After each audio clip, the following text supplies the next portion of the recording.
IAS, ఐపీఎస్లపై నిఘా అయితే ఉంచారని తెలుస్తుంది. సో దీనికి సంబంధించి సీన్లోకి కేంద్ర ఇంటెలిజెన్స్, సో తెలంగాణ బ్యూరోక్రాట్ సంబంధించిన ఇన్ఫర్మేషన్ ఇది. అంటే ఐఏఎస్, ఐపీఎస్లపై కేంద్రం నిఘా పెట్టినట్లు తెలుస్తోంది. అండ్ వారి సర్వీస్ లోకి కొత్తలో వచ్చినప్పుడు ఆస్తి ఎంత ఉంది, ఇప్పుడు ఎంత ఉంది అనే దాని మీద, అండ్ దీని పక్కన హైదరాబాద్ చుట్టుపక్కల ఫామ్ హౌస్లు పెద్ద ఎత్తున భూములు కొన్నారు అని కేంద్రానికి ఫిర్యాదులు వెళ్లడంతో ఇంటెలిజెన్స్ బృందాలు రంగంలో దిగినట్లు ప్రచారం జరుగుతా ఉంది. అండ్ వరుస ఫిర్యాదులతో రంగంలోకి వచ్చారు. అండ్ ఇంకోటి వచ్చేసి ఏంటంటే కన్స్ట్రక్షన్, రియల్ ఎస్టేట్, దీంతో పాటు so department of personal and training సంబంధించి కూడా ఆస్తుల వివరాలు పూర్తిగా ఇవ్వట్లేదు. అండ్ దీంతో పాటు సీనియర్లకి పోటీగా జూనియర్లు కూడా అక్రమాలుగా, జనరల్ గా ఏంటి అంటే కొత్తగా సర్వీస్ లోకి వచ్చే ఐఏఎస్, ఐపీఎస్ అక్రమాలకు దూరంగా ఉంటారనే ప్రచారం ఉండేది. కానీ ఇప్పుడు విరుద్ధంగా ఉందని విమర్శలు ఉన్నాయి. ట్రైనింగ్ పూర్తయి ప్రొఫెషనల్ టైం నుంచే ఆస్తులు సంపాదించాలని లక్ష్యంగా యంగ్ బ్యూరోక్రాట్స్ ఉన్నట్టు చర్చ జరుగుతా ఉంది. అండ్ దానికి సంబంధించిన ఒక ఇన్సిడెంట్ ని ఉదాహరణగా చూస్తూ, ప్రొఫెషనల్ టైంలో ఉండగానే ఒక లేడీ ఐఏఎస్ గ్రేటర్ పరిధిలో ఒక ల్యాండ్ సెటిల్మెంట్ వివాదంలో ఇరుక్కున్నారు. గవర్నమెంట్ సీరియస్ గా తీసుకొని డివోటీ ఫిర్యాదు చేయగా సదరు అధికారిని ప్రొఫెషనల్ టైం ని పొడిగించారు. అండ్ అలాగే కొందరు యంగ్ ఐఏఎస్ సైతం పనిచేస్తున్న జిల్లా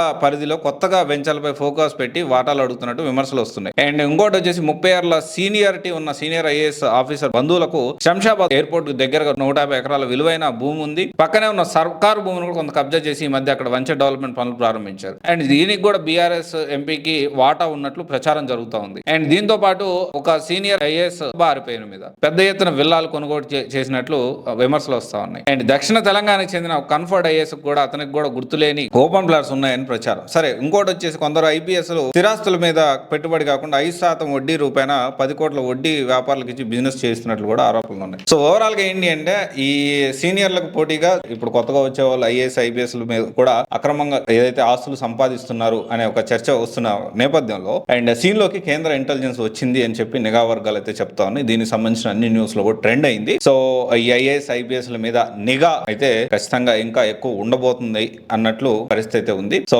ఎవరైతే యూపీఎస్సీ ప్రిపేర్ అవుతున్నారో వాళ్ళందరూ కూడా ఏంటి అంటే సర్వీస్ ఇవ్వాలి, సమాజానికి ఏదన్నా మనము కంట్రిబ్యూట్ చేయాలి అనే ఆలోచన దృక్పథంతో రండి. ఒకవేళ రాంగ్ వేలో థింక్ చేసి ఏదో యూపీఎస్సీ ర్యాంక్ కొట్టేసేసి కోట్ల డబ్బులు సంపాదించు అంటే దాంతో పాటు ప్రాబ్లమ్స్ కూడా వస్తాయనే విషయం మర్చిపోవద్దు. సో ఇదైతే ఒకసారి చూడండి. డెఫినెట్లీ ఇక్కడ ఎక్కువగా నార్త్ ఇండియన్ ఆఫీసర్లకే అధికంగా ఉన్నాయి అనే ప్రచారం కూడా జరుగుతూ ఉంది.